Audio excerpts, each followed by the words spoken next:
아내가 친구와 여행을 간다고 했을 때 남편은 단 한 점의 의심도 하지 않았습니다.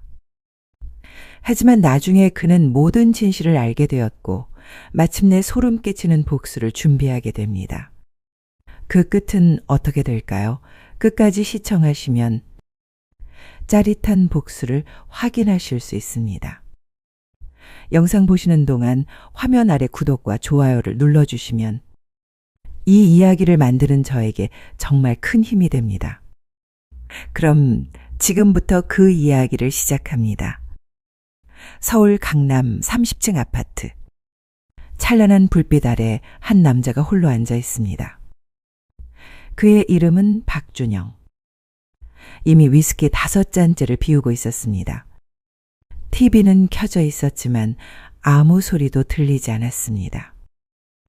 그의 머릿속을 지배한 건 단 한 사람. 아내 박미나.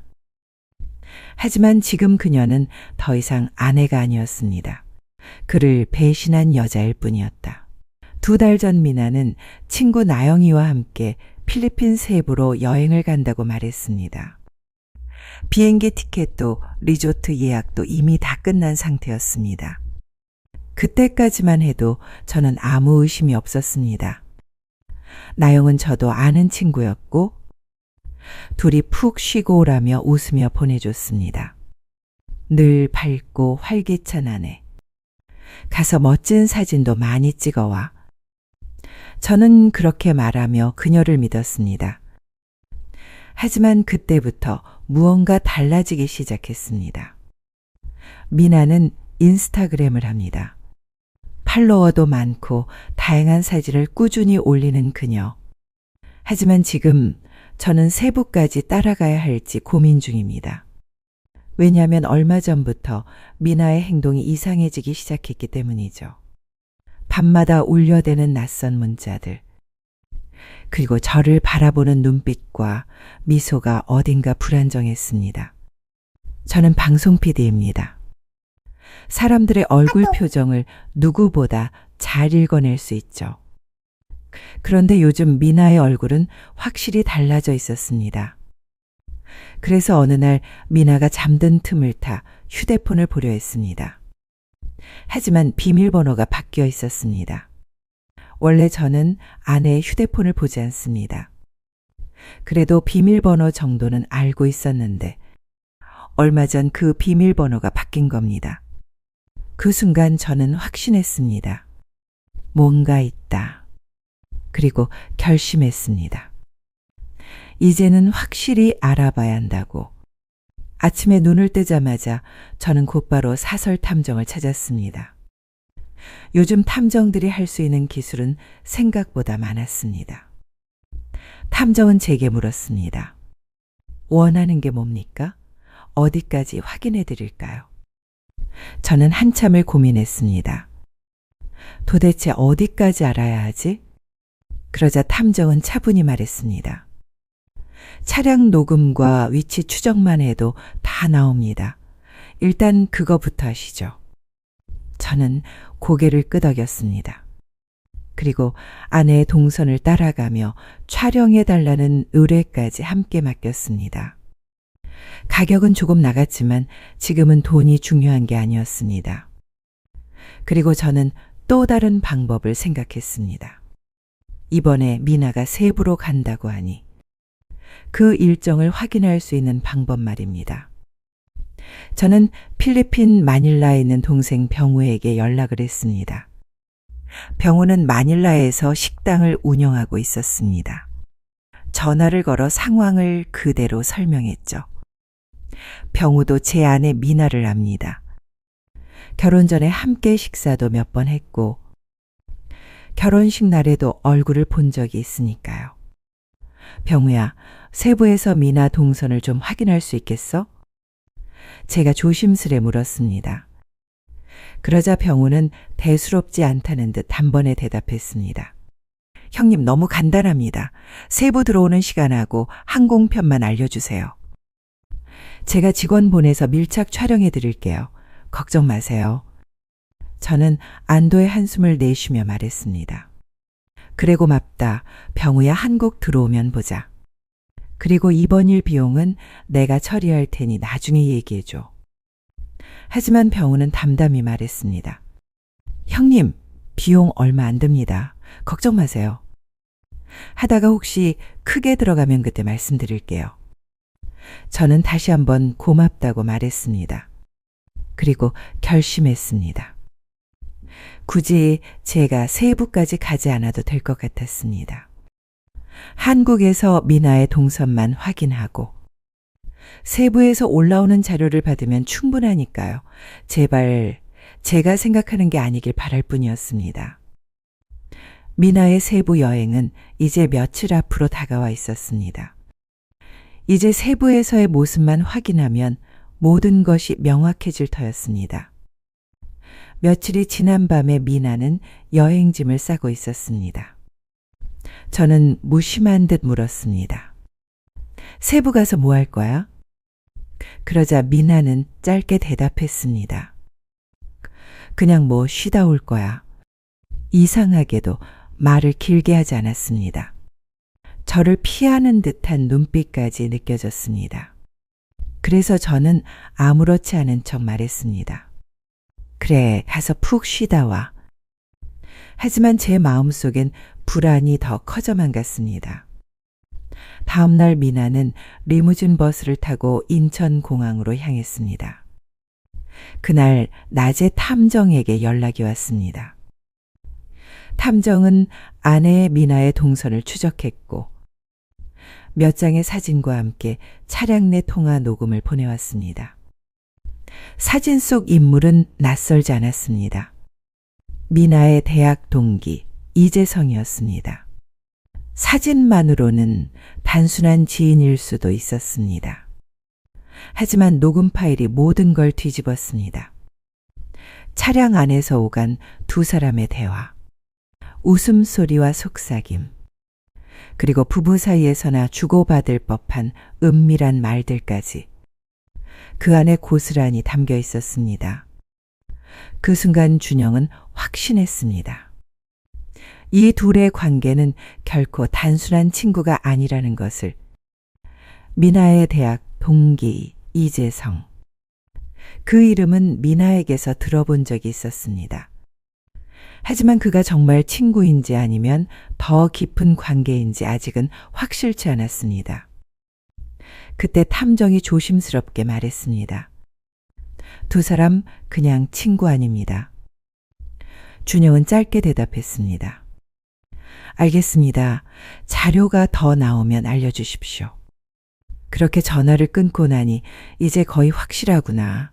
이제 세부에서만 한 번 더 확인하자. 하지만 불안은 지워지지 않았습니다. 그날 밤 늦게 마닐라에 있는 병우에게서 전화가 걸려왔습니다. 목소리는 차분했지만 제 심장은 쿵쾅거렸습니다. 형님, 지금 세부공항에 직원 보내서 확인했는데요. 형수님이 친구랑 그리고 다른 남자 2명과 함께 도착했습니다. 사진 보내드리겠습니다. 그리고 4명이 함께 리조트에 체크인하는 것까지 확인했습니다. 그 말을 듣는 순간 심장이 철렁 내려앉았습니다. 설마 정말 이럴 리가. 곧 메신저로 사진이 도착했습니다. 손이 떨려 제대로 열기도 힘들었습니다. 사진 속 미나와 그녀의 친구, 그리고도 명예 남자. 그중 한 사람은 다름 아닌 이재성이었습니다. 숨이 막혔습니다. 목구멍까지 치밀어 오르는 분노와 배신감. 역시 내 예상이 틀리지 않았구나. 사진 속 두 사람은 손을 꼭 잡고 있었습니다. 마치 신혼여행이라도 온 듯 얼굴에는 행복이 가득했습니다. 여자 둘, 남자 둘. 짝을 맞춰 세부 여행을 온 게 분명했습니다. 둘이 같은 방에 투숙했을까? 그 생각에 피가 거꾸로 솟는 기분이 들었습니다. 병우는 말했습니다. 아직 방 배정은 확인 못했습니다. 내일 확실히 알아봐 드리겠습니다.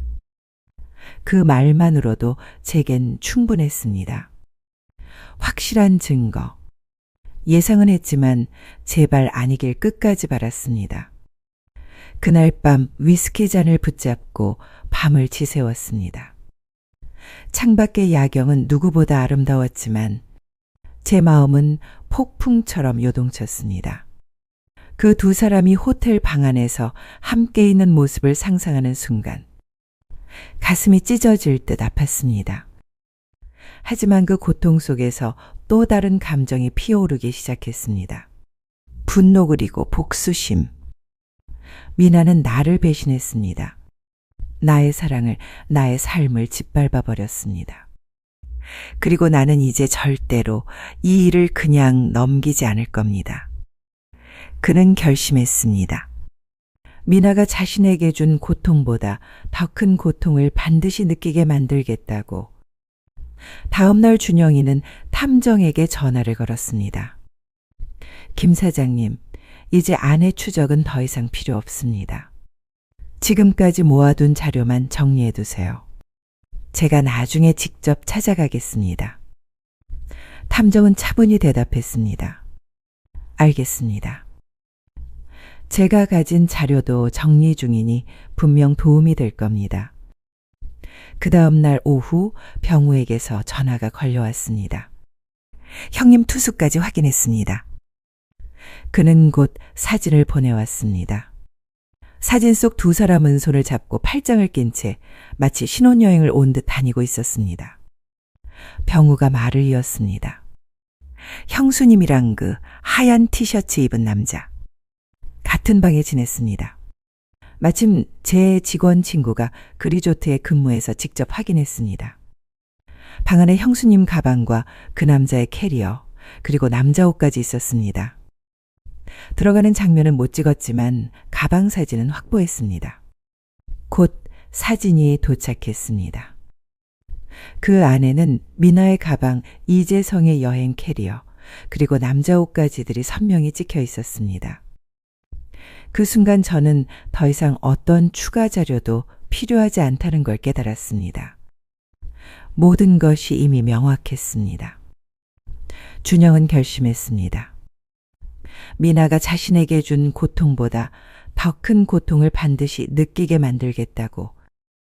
그는 노트북을 열고 복수의 계획을 세웠습니다. 미나가 가장 소중히 여기는 모든 것.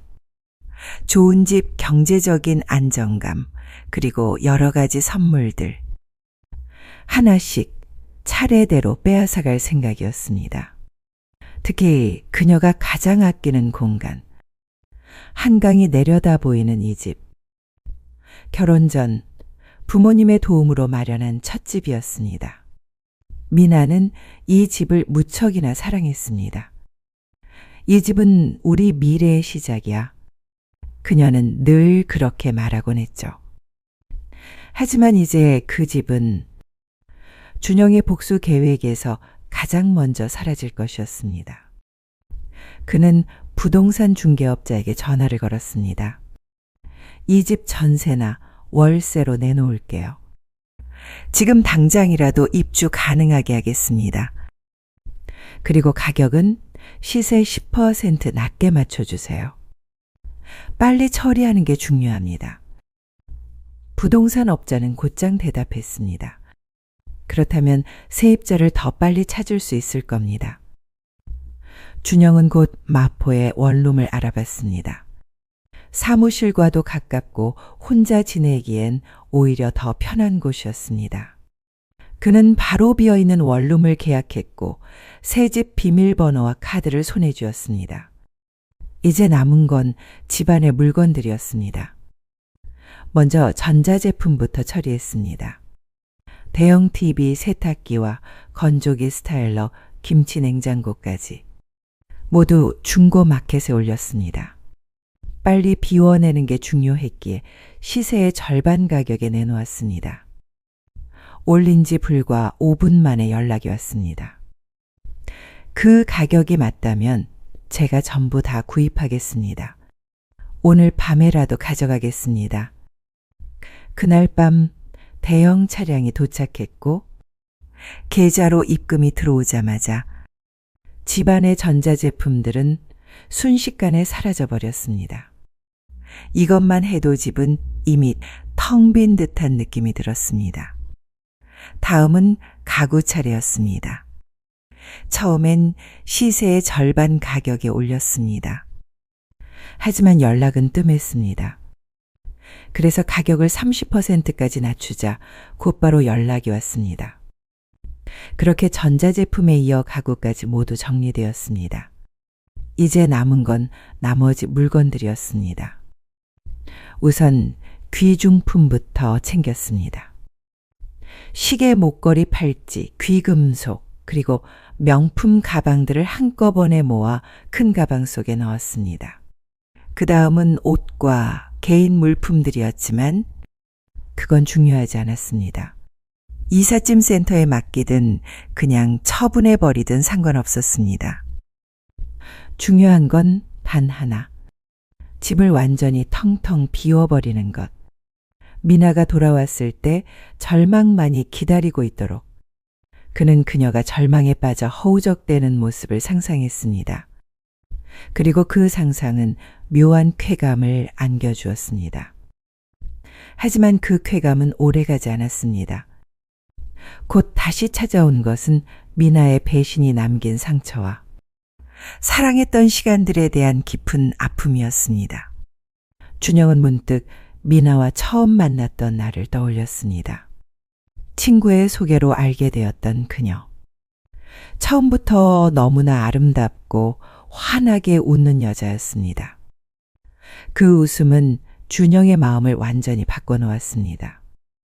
그는 미나를 위해서라면 무엇이든 할 수 있다고 믿었고 실제로 그렇게 사는 것이 행복이라 생각했습니다.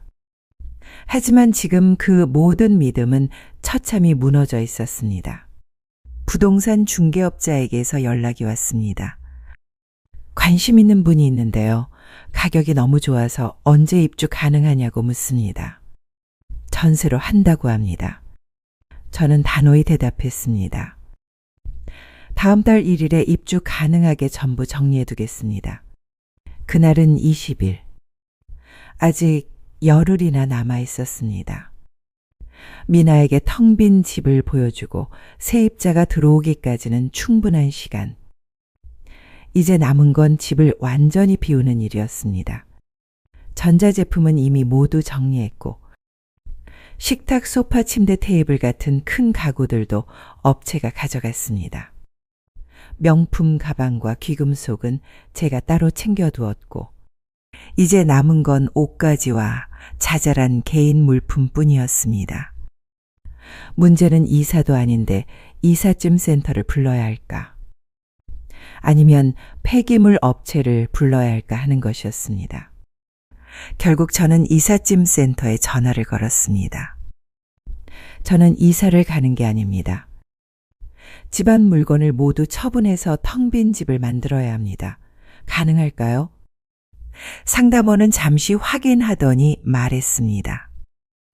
가능은 합니다. 일단 현장에 가서 살펴보고 견적을 드리겠습니다. 저는 가능한 빨리 해달라고 부탁했습니다. 그는 오늘 저녁에 직접 방문하겠다고 했습니다. 그날 저녁 이삿짐 센터 직원이 집을 둘러보고는 말했습니다. 옮길 건 없고 지금 있는 물건만 다 처리하면 되겠군요. 맞습니까? 맞습니다. 처분을 하든 가져가든 그냥 집을 텅 비게만 해주세요. 제 말에 이삿짐 센터 직원은 고개를 끄덕이며 견적을 내주었습니다. 저는 바로 동의했고 내일로 작업을 잡아달라고 했습니다. 직원은 여기저기 전화를 돌리더니 곧 말했습니다. 내일 가능합니다. 이제 내일이면 이 집은 완전히 텅 비게 될 터였습니다. 다음 날 아침 이삿짐 센터에서 다시 전화가 걸려왔습니다. 사장님, 여기 물건 정말 전부 다 가져가도 되는 겁니까? 저는 단호히 말했습니다. 네, 다 가져가든 버리든 상관없습니다. 직원의 목소리는 조금 들떠 있었습니다. 알겠습니다. 그러면 오후 5시쯤이면 끝날 것 같습니다. 좋습니다. 그럼 제가 5시에 집으로 가겠습니다. 그리고 약속한 시각 집으로 돌아갔을 때 그곳은 이미 완전히 텅 비어 있었습니다. 그는 상상했습니다. 미나가 돌아와 절망에 빠져 허우적대는 모습을. 그 상상은 잠시 묘한 쾌감을 안겨주었습니다. 하지만 그 쾌감은 오래가지 않았습니다. 눈앞에는 미나가 아끼던 모든 것들이 사라져 있었습니다. 이탈리아 여행에서 사온 식기 세트, 매일 아침 화장을 하던 화장대, 그 모든 것들이 흔적조차 남지 않았습니다. 화장품도 숟가락 하나 젓가락 하나조차 남아있지 않았습니다. 말 그대로 이사 오기 전에 빈집이 되어버린 것입니다. 이삿짐 센터 직원들이 모두 떠나고 이제 집안에는 오직 나 혼자만 남았습니다. 준영은 이를 악물었습니다. 미나가 돌아왔을 때의 텅 빈 집이 절망의 상징이 되길 바랐습니다. 그는 다시 한번 집안을 구석구석 살펴보았습니다. 침대가 있던 방은 완전히 비어 있었고 미나가 가장 좋아하던 화장대도 사라졌습니다. 옷장에 가득하던 그녀의 수많은 옷들마저 모조리 흔적도 없이 사라져 있었습니다. 집을 나오기 전 준영은 잠시 고민했습니다. 비밀번호를 바꿔버릴까? 하지만 곧 고개를 저었습니다. 미나에게 이 텅 빈 집을 그대로 보여주고 싶었습니다. 그녀가 문을 열고 들어왔을 때 마주할 표정. 그 순간을 떠올리며 준영은 묘한 쾌감을 또 한 번 느꼈습니다. 한때 그녀의 웃음은 그의 세상을 바꿔놓았습니다. 준영은 그녀를 위해 무엇이든 할 수 있다고 믿었습니다. 결혼 후에도 그는 최선을 다했습니다. 그녀가 원하던 해외여행, 꿈꾸던 강남의 아파트, 좋아하는 레스토랑에서의 저녁 식사까지 모두 이루어 주었습니다. 하지만 미나는 그 모든 것을 배신했습니다. 그리고 그 남자와의 미래는 준영의 신뢰를 산산조각 내버렸습니다. 오후 3시. 준영은 부동산 중개업자와 함께 계약서를 마무리했습니다. 새로운 세입자는 다음 달 1일에 입주하기로 했습니다. 전세금은 이미 그의 계좌로 들어왔습니다.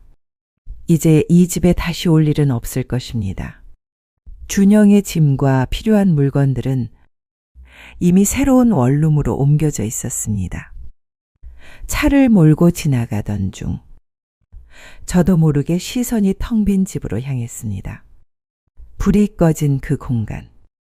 한때는 웃음소리와 행복이 가득했는데 지금은 차갑게 굳어버린 빈 껍데기일 뿐이었습니다. 창문 너머로 스쳐 지나가던 기억들.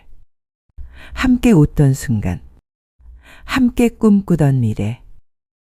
그 모든 장면이 한순간에 부서져 흩어졌습니다.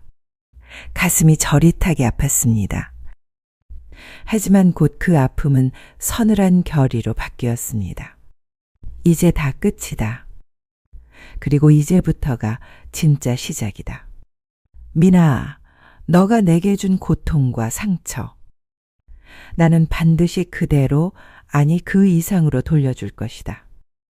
심장이 쿵 하고 내려앉는 듯 했지만 곧 정신이 번쩍 들며 다시 핸들을 움켜쥐었습니다. 내일이면 미나가 한국으로 돌아온다. 그리고 그녀가 집에 도착하는 순간, 그 순간부터 그녀의 세상은 산산조각 날 것이다.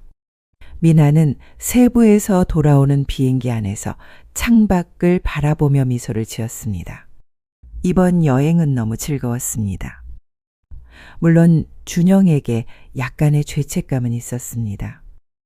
하지만 그 순간만큼은 자신이 즐기는 것을 더 우선으로 하기로 애써 마음을 다잡았습니다. 결혼 7년 차. 준영이와의 일상은 점점 따분해지고 있었습니다. 그 틈을 파고든 건 친구 이재성이었습니다. 재성의 건강한 몸, 자신감 넘치는 태도는 미나의 심장을 다시 뛰게 만들었습니다. 그녀는 확신했습니다. 방송국 일로 매일 바쁘게 살아가는 준영은 자신의 외도를 절대 눈치채지 못할 거라고. 준영은 늘 바빴고 수많은 사람을 상대하는 그였기에 미나의 말이라면 무조건 믿는 남자였습니다.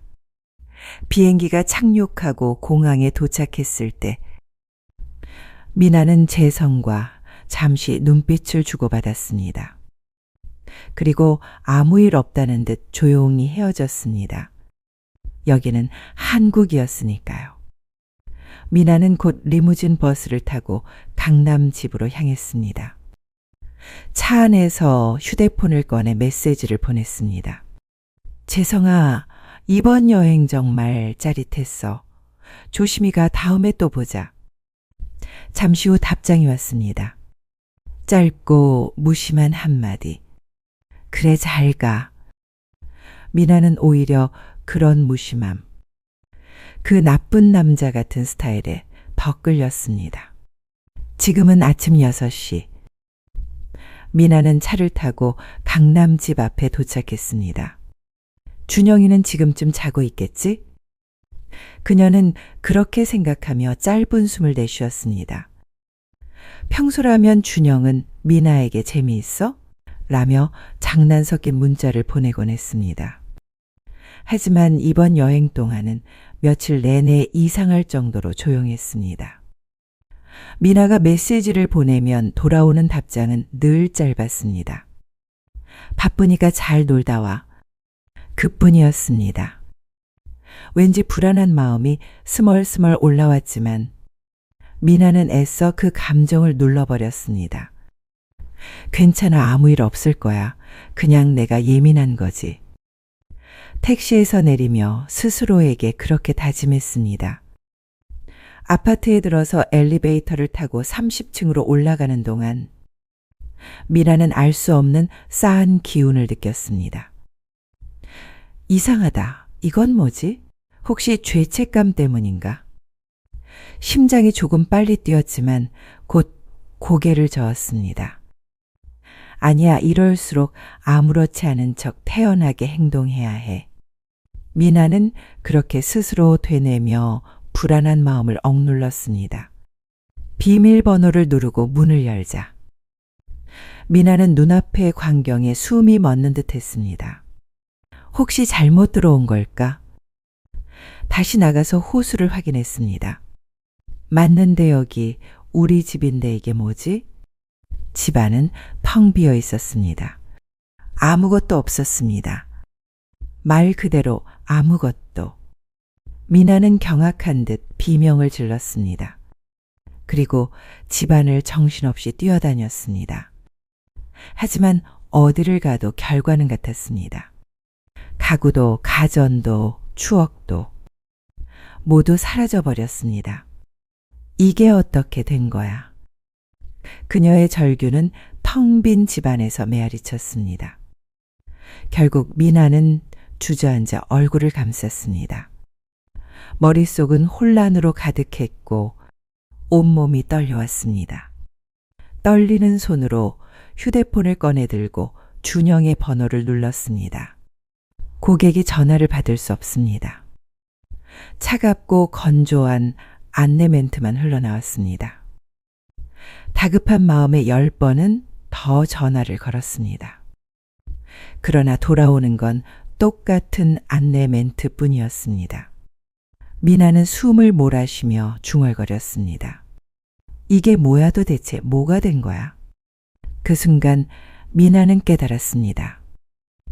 이건 준영이 오빠가 한 짓이라는 것을. 어떻게 이런 일을 그녀 몰래 혼자서 다 진행했단 말인가? 도저히 이해할 수 없었습니다. 너무 당황한 나머지 미나는 본능처럼 휴대폰을 꺼내 들었습니다. 그리고 재성에게 전화를 걸었습니다. 재성아, 나 지금 큰일 났어. 남편이 집을 다 비우고 사라졌어. 나 이제 어떻게 해야 해? 미나는 절박했습니다. 충격 속에서 단 한 사람 재성에게서라도 위로를 받고 싶었습니다. 하지만 돌아온 목소리는 차가웠습니다. 미나야, 미안하지만 니들 부부 문제에 내가 관여하고 싶진 않아. 우린 그냥 쿨하게 즐긴 거잖아. 내 남편 뭔가 눈치챈 것 같은데 당분간 연락 안 하는 게 좋겠다. 그 차가운 말에 미나는 숨이 턱 막혔습니다. 재성, 너 지금 뭐라는 거야? 그녀는 울먹이며 되물었지만 돌아온 건 끊어진 통화음뿐이었습니다. 휴대폰을 쥔 손이 덜덜 떨렸습니다. 미나는 그 자리에 무너져 주저앉았습니다. 그녀가 의지하고 싶었던 남자는 끝내 그녀를 비참하게 버려버렸습니다. 미나는 마지막 기대를 걸고 엄마에게 전화를 걸었습니다. 하지만 돌아온 반응은 예상 밖이었습니다. 미나야, 너가 박서방한테 그런 짓을 했으니 당연한 거 아니니? 조금 전 박서방이 나한테 카톡을 보냈어. 너가 다른 남자랑 세부에서 여행 다닌 사진들 전부다. 엄마의 목소리는 차갑고 단호했습니다. 나도 사실 너한테 전화를 하려던 참이었어. 미나야, 너 정말 어떻게 그럴 수가 있니? 그 좋은 사람한테 왜 그런 짓을 했니? 미나는 충격으로 아무 말도 할 수 없었습니다. 목구멍이 막힌 듯 숨조차 쉬기 힘들었습니다. 준영이는 장모의 눈에 여기저기에 자랑할 만한 사위였습니다. 언제나 성실했고 가정에 충실했으며 예의 바른 사람이었습니다. 능력 있고 용돈도 두둑히 주는 최고의 사위였습니다. 그런 사위에게 이런 일이 벌어졌다는 걸 알게 되자 장모의 마음은 사위에게 미안함으로 가득 찼습니다. 그리고 확신했습니다. 다시는 이런 사위는 없을 거라고. 그만큼 좋은 사위를 배신한 딸 미나가 그 순간 엄마의 눈에는 너무나 한심하고 심지어 미워 보이기까지 했습니다. 미나는 이제 어디로 가야 할지조차 막막했습니다. 마지막 희망처럼 친구들에게 전화를 걸었습니다. 하지만 아무도 받지 않았습니다. 사실을 알고 있어서인지 다른 이유 때문인지는 알 수 없었지만 전화는 끝내 연결되지 않았습니다. 미나는 결국 텅 빈 아파트 바닥에 주저앉아 울부짖었습니다. 그녀의 세상은 단 하루 만에 완전히 무너져 내렸습니다. 절망 속에서 미나는 준영에게 문자를 보냈습니다. 오빠 미안해. 내가 만나서 다 설명할게. 나 좀 살려줘. 하지만 답장은 오지 않았습니다. 미나는 떨리는 손으로 몇 번이고 더 메시지를 보냈습니다. 그러나 돌아온 건차가 온 현실뿐이었습니다. 그녀의 번호는 이미 차단되어 있었습니다. 준영은 마포의 새로운 보금자리에서 창밖 야경을 바라보고 있었습니다. 새로 마련한 이 공간은 그의 새로운 시작을 상징했습니다. 화려함은 덜어냈지만 간소하고 깔끔한 인테리어는 오히려 그에게 편안한 자유로움을 안겨주었습니다. 책상에 앉아 그는 커피를 한 모금 마셨습니다. 쓴맛이 입안에 퍼지자 지난 몇 달의 기억이 떠올랐습니다. 미나의 배신, 그리고 치밀하게 준비해온 복수. 그 모든 과정이 머릿속을 스쳐 지나갔습니다. 그리고 이제 그 복수는 마지막 단계를 향해 가고 있었습니다. 준영은 그들이 세부에서 손을 잡고 환하게 웃던 사진을 잊을 수 없었습니다. 그 충격적인 장면은 그의 가슴에 깊은 상처를 남겼습니다. 하지만 준영은 단순히 감정에 휘둘리지 않았습니다.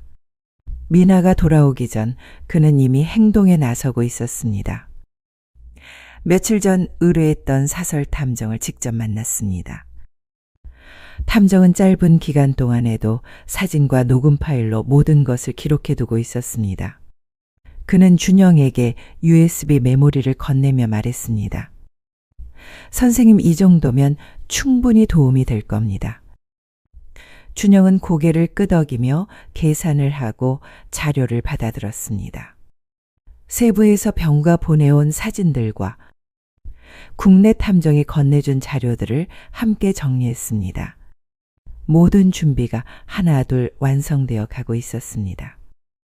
그리고 준영은 변호사를 찾아갔습니다. 그 변호사는 박대진.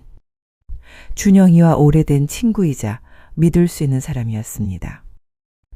준영은 준비해온 USB를 꺼내며 모든 이야기를 털어놓았습니다. 대진아, 위자료 한 푼도 주고 싶지 않다. 그리고 상간남 이재성 반드시 책임을 지게 하고 싶어. 박대진 변호사는 자료를 꼼꼼히 살펴보더니 고개를 끄덕였습니다. 준영아, 이 정도면 너가 원하는 대로 될 거다. 위자료는 준영이 너가 받게 만들어야지. 그리고 이재성에 대한 상간남 소송도 함께 진행하자. 걱정 마라. 내가 끝까지 최선을 다할 테니까. 그 말은 준영의 가슴 깊숙이 큰 위로가 되었습니다. 그리고 곧 이혼 소송은 빠르게 진행되었습니다. 미나는 소송 통지서를 받아들고 충격에 빠졌습니다. 그녀는 몰랐습니다. 준영이 이렇게까지 단호하고 냉정하고 무서운 사람일 줄은. 텅 빈 아파트, 자신의 옷과 소지품까지 모두 사라진 그 순간부터 미나는 이미 정신적으로 무너져 있었습니다. 법정에서도 상황은 달라지지 않았습니다. 미나는 변호사를 선임했지만 준영이 제시한 증거 앞에서 그녀의 변호사는 아무 말도 할 수 없었습니다. 서울에서의 사진, 공항에서 세부로 향하는 항공 일정, 모든 것이 미나와 재성의 불륜을 명확히 보여주고 있었습니다. 그리고 세부에서 둘이 손을 잡고 리조트에서 웃고 있는 장면들, 그 증거는 누구도 부정할 수 없었습니다. 마침내 판사는 준영의 손을 들어주었습니다. 미나는 준영에게 위자료 2천만 원을 지급하고 이혼이 확정되었습니다. 그러나 준영은 여기서 멈추지 않았습니다. 이번에는 이재성을 상간남으로 고소했습니다.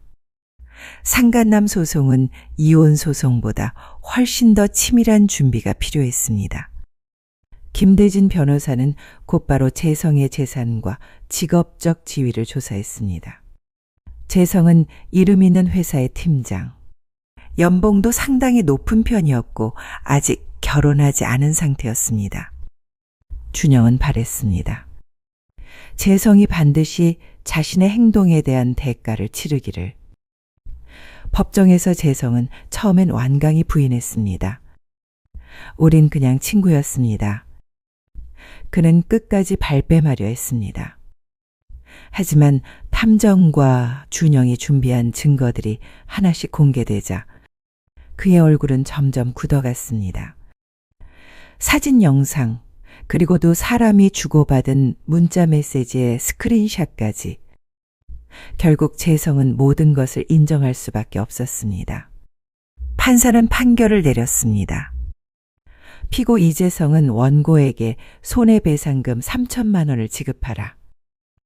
순간 재성의 얼굴은 창백해졌습니다. 그러나 항소할 기력조차 남아있지 않았습니다. 소송이 끝난 후 준영은 마포의 오피스텔에서 조용히 승리를 자축했습니다. 그는 와인 한 잔을 따르며 창밖의 야경을 바라보았습니다. 미나와 재성, 그 둘은 이제 그의 삶에서 완전히 사라진 존재였습니다. 미나는 이혼 후 친구와 가족들에게까지 외면당했습니다. 불륜 사실이 SNS와 지인들 사이에 퍼지면서 그녀는 사회적으로 완전히 고립되었습니다. 그녀가 자주 찾던 강남의 카페, 사랑하던 명품 매장, 자랑스러워하던 블로그와 SNS 계정들마저 모두 사라졌습니다. 미나는 이제 지방의 작은 원룸에서 알바를 하며 힘겹게 하루하루를 버티고 있었습니다. 그러던 어느 날 준영은 미나에게서 온 마지막 문자를 떠올렸습니다. 오빠 너무 미안해. 오빠가 나한테 얼마나 잘해줬는지도 모르고 내가 미친 짓을 했어. 그래서 내가 이렇게 벌 받는 거 당연한 거야. 정말 미안해. 준영은 그 문자를 읽고도 아무 답장도 하지 않았습니다. 그는 차갑게 화면을 지워내고 휴대폰을 내려놓았습니다. 미나의 배신 이후 그녀는 더 이상 준영의 삶에서 아무 의미도 없는 사람이 되어 있었습니다. 그리고 이제 준영은 확신했습니다. 그녀가 남긴 고통을 자신은 100배로 돌려주었다는 것을. 그리고 그 과정에서 준영은 자신을 되찾았습니다. 책상에 앉아 그는 새로운 방송 프로젝트 계획서를 펼쳤습니다. 이번 방송은 그가 맡아온 것 중 가장 큰 규모의 프로젝트였습니다. 그의 삶은 이제 새로운 방향으로 나아가고 있었습니다. 더 이상 과거의 아픔에 얽매이지 않았습니다. 미나와 재성이라는 이름은 이제 그의 인생에서 스쳐 지나간 그림자에 불과했습니다. 창밖을 바라본